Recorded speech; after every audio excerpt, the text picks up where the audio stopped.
Hello, buttercups. You'll have to excuse me. My little, what is that thing called? Kinnicky is still not working. So I have to like stand up and reach my hand up. So, hello, how are you? I'm good, thanks for asking. I recorded this YouTube video last week, but when I watched it back, it was all out of frame. So I'm going to do it again. But I might just do one part of it because I feel like I'm going to run my mouth quite a bit today. Things are good here during the pandemic, which I don't know, people don't really like to talk about, just like the troubles. But found a lot about, I'll tell you one thing I found out. When we in North America, I don't know if it's all across the world, have soap for every imaginable part of our body and to do different stuff with. There's like body wash, there's face wash, there's shampoo, there's hand soap. So when we were, for the first 3 weeks when we were really sequestered, when we had to stay home in quarantine, the first thing I ran out of was face wash in the shower. So I went through the cupboards and I found some, I think, wash that is originally to wash your lady garden. But I looked at it and I thought, surely that can wash my face as well. So I gave that a go.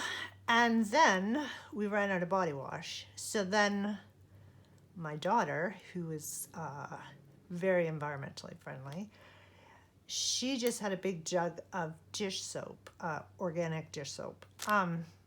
So we just, ladies and gentlemen, we've been washing our bodies with dish soap for the last month, and it's going well. I just can't believe the amount of soaps, different kinds of soaps. But yeah, dish soap, pretty good. Put a little shot of like essential oil in there, and you got yourself some body bath. Body wash. So yes. But that's the pandemic update from our house. I have not been able to work too much on anything personal because the Etsy shop has been really busy, and I'm so thankful. It's kept me busy. It's kept me thinking about stuff, making stuff for the shop, doing that. And yeah, it's lovely. So if anybody's watching this that has bought something from my shop, you people rock. And if you haven't bought anything from my shop, you people still rock. So everything is groovy. So what I have made, I've been working on these little kits, vintage kits to put in the shop. I'm really into this browny gray tone thing right now, where everything is sort of blendy together. And this from a person who has no artistic background. So I can't tell you if these colors are complementary. I just know that they're all similar to me. So I've been making those for the shop. Let's use this word loosely. I was going to do this, but that's what my mother always does. I use this word loosely. This is the collage I did. I'm working through the Marianne Moss Stitchery book class. And so I made this accordion book. Oh God, I don't know if I'm in frame. Anyways, so this is the cover. So I have some stuff out for it, and then I've found some like other things for the pages stuff. So it's going to be really, again, sort of the same tone. I think this is what I'm feeling right now. So that is that. These are the things that I've been failing at. Trying to de-stink really pretty vintage wallpaper. Right now, I have some in a bag in the sunshine with some baking soda to see, because it's so beautiful. And I'd like to put it, because I'm making some vintage ephemera packs with real vintage ephemera, like letters and recipe cards and cabinet cards, slides, different things. And also, I've been trying to, these are vintage butter wraps, which I've tried ironing and flattening under books. This is what they do, along with this is what the piano paper does after it's been ironed and flattened under a book for 6 days. It just goes back to its little original shape. So that's a little puzzle that I haven't figured out. If anybody out there knows how to flatten piano paper for good, then please let me know, because I'm failing. My next idea is just to put it in a bag, to make it like a plastic bag, to make it sort of retain its shape. Maybe that's what I'm gonna do. So those are those little things.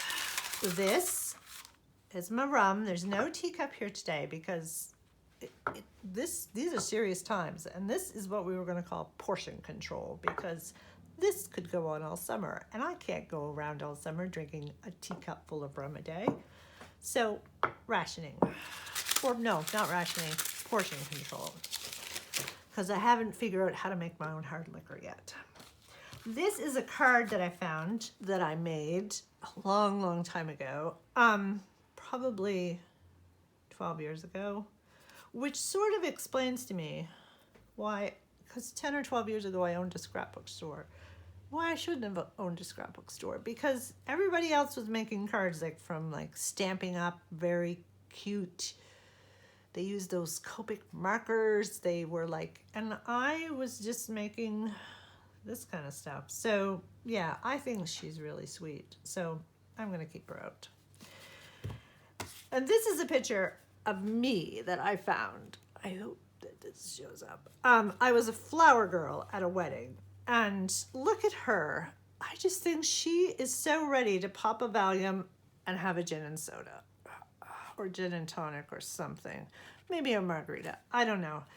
She looks ready to take on the world. So I think this woman's name, this was the bride, Ruthie, I think that was her name, and I don't know who she married. But this was my little, what are they called? Ring bearer. His name is Lawrence. But don't we look like the 1960s version of I don't know, Modern Family? We already look like we're 40 years old in that picture. But yes, so I was 4, I think. Lawrence would probably be 5 in that picture. So yeah.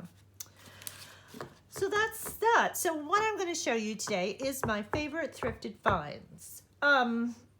I was going to do favorite thrifted finds and favorite inspirational books, but I feel that this video will go long, so I'm just going to do thrifted finds today and maybe do the books later.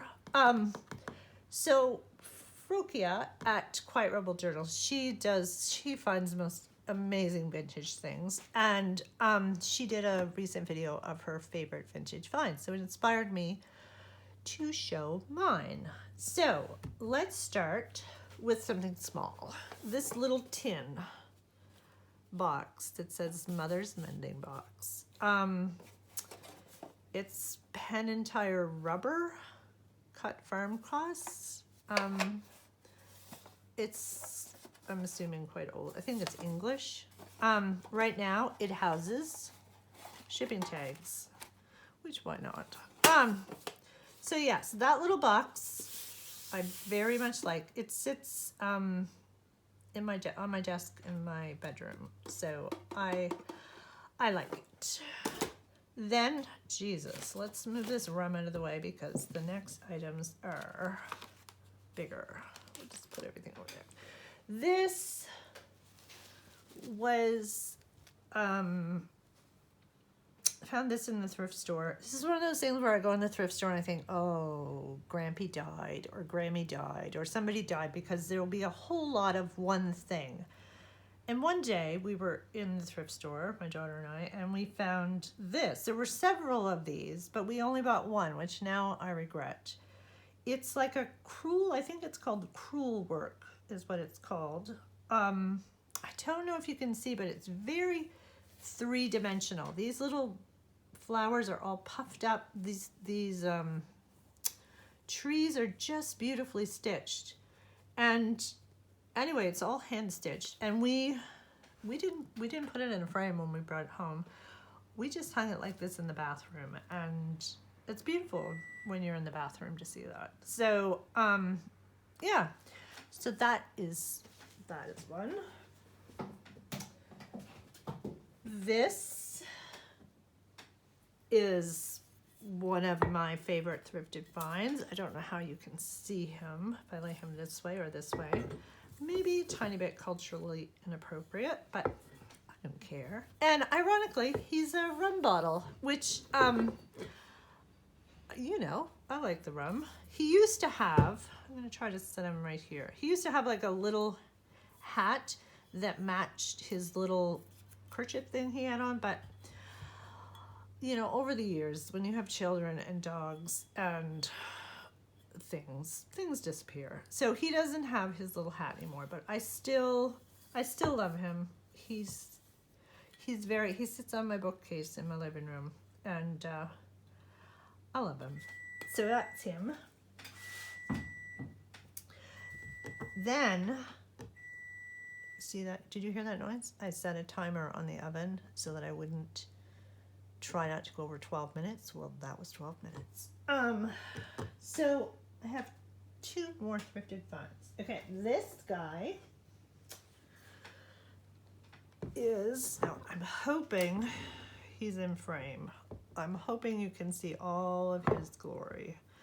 This was a bowl that I found at a thrift shop that he's a little roughly hand carved bowl with these gorgeous horns.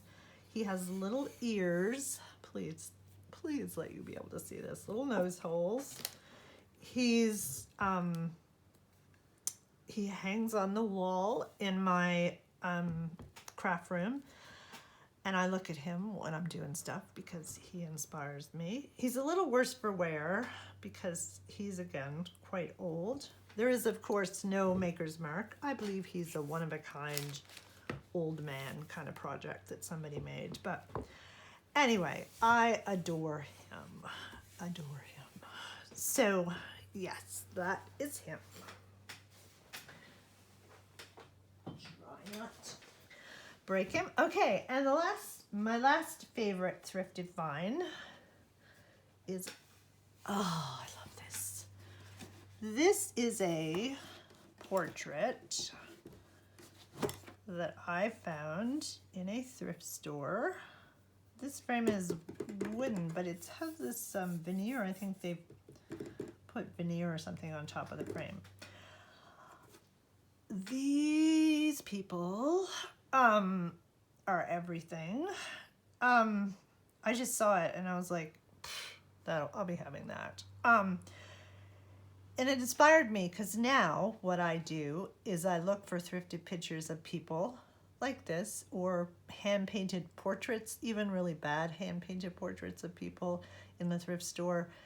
And I fill my living room wall with all of these unknown people, and it makes me really happy. And as the people come over, they're like, who is this? And I'm like, I don't know. But these people, personally, I think they should have stopped having children right about here, because these poor little deers on the end, oh, they're quite homely. Sorry, I don't even know your names, but you know, these three seem very sturdy, ready to meet the world. I don't know her name, but I call her Margaret. I'm assuming that these two boys are named after kings. But yeah, I love this. These two little deer girls, and why did they color in this yellow with her yellow hair? But I love this picture, and I'm hoping it's in frame because it's my favorite thing I've ever found in a thrift store. So yes, so that is all for today, I think. And maybe I'll make another one with my books. I don't know. Maybe I'll just keep making videos all day. But yeah, so keep your chin up, stay safe, hold your breath, and yeah, remember, why can't I just shut up? Everything is going to be fine. Talk to you later.